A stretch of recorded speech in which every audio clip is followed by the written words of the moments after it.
La joie, elle est légitime, et pas qu'un peu, après donc ces qualifications des Lions de la Tasse pour les quarts de finale, eux qui affronteront le Portugal. Justement, nous connaissons désormais donc les 4 affiches pour ces quarts de finale, avec des nombreuses équipes européennes, sud-américaines et une africaine. On fera le bilan des confédérations dans un instant. Pays-Bas, Argentine qui rappellera des beaux souvenirs en 98.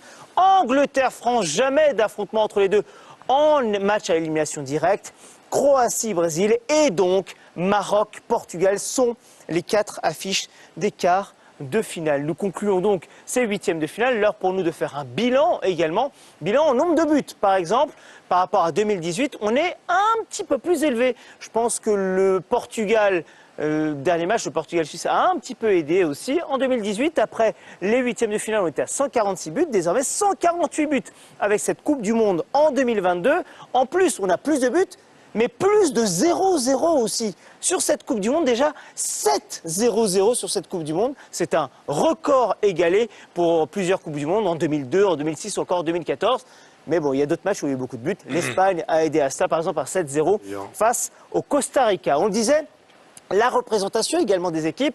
Il y a 3 confédérations qui sont représentées pour ces quarts de finale, avec l'Europe qui est, comme bien souvent, en majorité, avec 5 représentants, l'Amérique du Sud avec 2 représentants, le Brésil et l'Argentine, et donc l'Afrique. L'Afrique qui est là aussi avec le Maroc, qui est un représentant, mieux que lors de Russie 2018, où il n'y avait que 2 confédérations qui étaient représentées.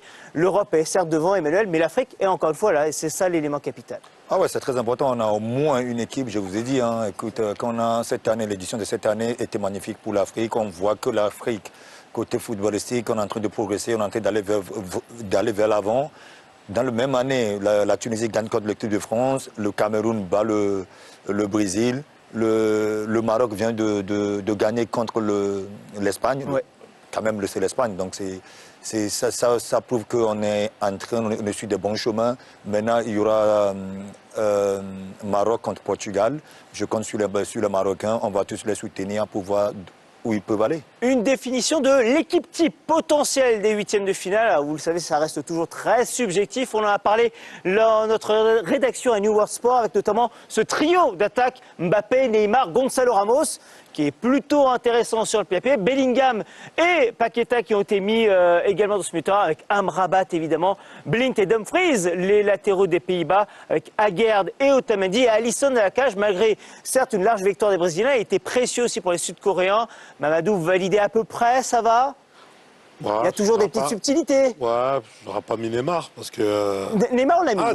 On l'a mis. Non, des 8e. Je pensais que c'était depuis le début. On parle des 8e. Sur les 8e, ouais. On aurait pu rajouter par exemple un Gonzalo Ramos qui. Ah non, on l'a mis. Il est là. Non. Voilà, Richarlison, c'est vrai qu'au début on l'avait mis, et Gonzalo Ramos avec ce triplé, c'était un petit peu obligé. Richarlison qui a été très bon. Et non, mais globalement, c'est la belle équipe. Ben tiens, maintenant, une question à chacun d'entre vous. Gardez la parole, Mamadou, parce que votre joueur frisson de ces 8e de finale, c'est Jude Bellingham. Bah, j'aurais pu rajouter, j'ai hésité entre plusieurs joueurs, bien évidemment, même des joueurs marocains. Mais c'est vrai que Jude Bellingham, par rapport à l'apport qui montre à chaque match, et surtout sur ce 8e de finale, contre le Sénégal, c'est pratiquement lui qui fait exploser la défense du Sénégal à lui tout seul. Il est partout, il se projette, tu ne sais même plus s'il est milieu de terrain ou attaquant ou récupérateur. C'est un joueur avec un gros volume de jeu et il m'a fait forte impression. On le voit effectivement, importance capitale de Jude Bellingham, notamment sur ce but aussi, Emmanuel, où il avait été clean. Ah oui, ben, il a été clean, on voit c'est lui qui sort le ballon de leur camp, il fait une belle passe à Ederson, je crois, qui le remet à Harry Kane, qui fait, Harry Kane qu'on connaît, tu le laisses seul face au gardien, c'est 10-10 buts quoi. Donc comme il a dit Mamad, il fait une superbe Coupe du Monde.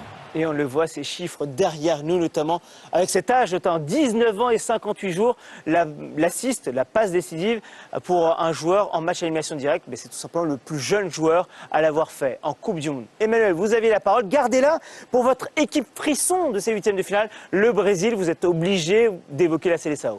Ah bah écoute, une équipe qui danse bien, comme en dehors, comme sur le terrain. Ah bah, comme moi d'ailleurs, parce que j'aime bien danser. On voit cette équipe amenée par le technicien Neymar. On voit une équipe qui Donc on voit Neymar sur le terrain, on voit une équipe qui veut jouer ensemble, une équipe qui veut danser, une équipe qui veut rigoler.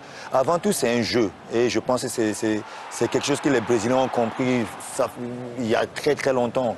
Les Brésiliens, quand ils jouent, d'abord, c'est prendre du plaisir et après on veut le résultat. Et on a vu sur ces huitièmes de finale, les Brésiliens ont pris vraiment du plaisir. Ouais, on le voit, ce Brésil, dans tous ses buts, ça va vite, c'est efficace. Avec notamment le dernier but, vous l'avez vu, de Lucas Paqueta. Paquet-Goal, le joueur de West Ham, pour ce but précieux, le but du 4-1. Tiens, vous voyez Richarlison, il en marque des buts quand même. 20 buts en 41 sélections. Et surtout, sur les 9 dernières sélections, 10 buts. C'est plutôt pas mal pour l'attaquant de Tottenham. Pour vous, Basile, votre équipe décevante de ces huitièmes, alors c'est une équipe qui s'est qualifiée, mais c'est la Croatie pour vous. C'est la Croatie parce qu'elle a réagi à contre-coup. On la voyait souvent dans des compétitions européennes et mondiales mettre son empreinte du jeu avec des joueurs très techniques. Et là, il a fallu qu'elle soit acculée pour réagir. Bon, tant mieux pour elle, elle est qualifiée, mais elle ne m'a pas donné une grosse impression.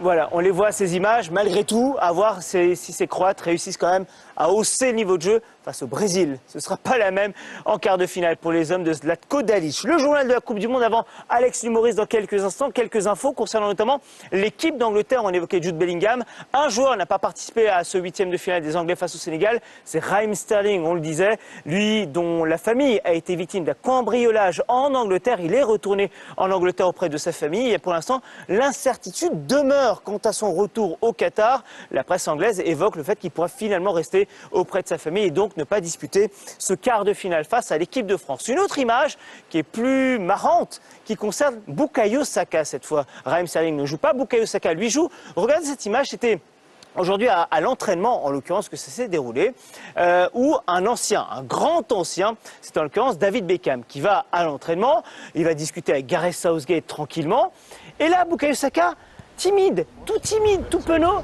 David, on peut faire une photo? Il est tout timide. C'est mignon ça, Basile. Ouais, c'est sympa. Il est tout timide là, comme ça. Oui, quand on voit son idole, on est impressionné.